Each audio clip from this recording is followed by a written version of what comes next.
एक समय की बात है। एक पुराने घर में एक बिल्ली और कई सारे चूहे रहते थे।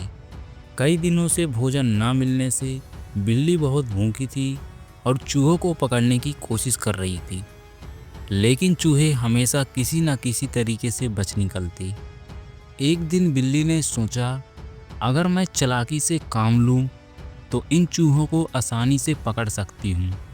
उसने एक तरकीब सोची और बीमार होने का नाटक करते हुए एक कोने में लेट गई। चूहे उसकी हालात देखकर हैरान रह गए। एक चूहा बोला, लगता है बिल्ली अब बूढ़ी हो गई है और हमसे लड़ने की ताकत नहीं बची। दूसरा चूहा बोला, हमें जाकर देखना चाहिए कि आखिर वह इतनी शांत क्यों है। लेकिन उनमें से एक सबसे चतुर चूहा समझ गया कि यह बिल्ली की कोई चाल है।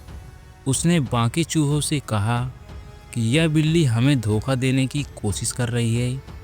अगर हम उसके करीब गए तो वह हम किसी को पकड़ सकती है। बाकी चूहे उसकी बात नहीं माने। दो चूहे हिम्मत करके बिल्ली के पास गए।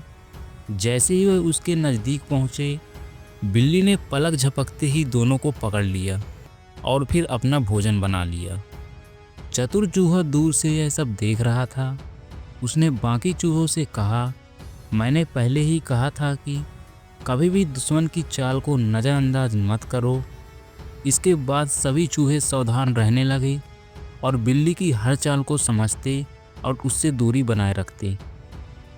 इस कहानी से हमें यह सीख मिलती है कि दुश्मन की चाल को कभी भी नज़रअंदाज नहीं करना चाहिए और जीवन में कभी कभी साहस के साथ साथ बुद्धिमानी भी ज़रूरी होती है।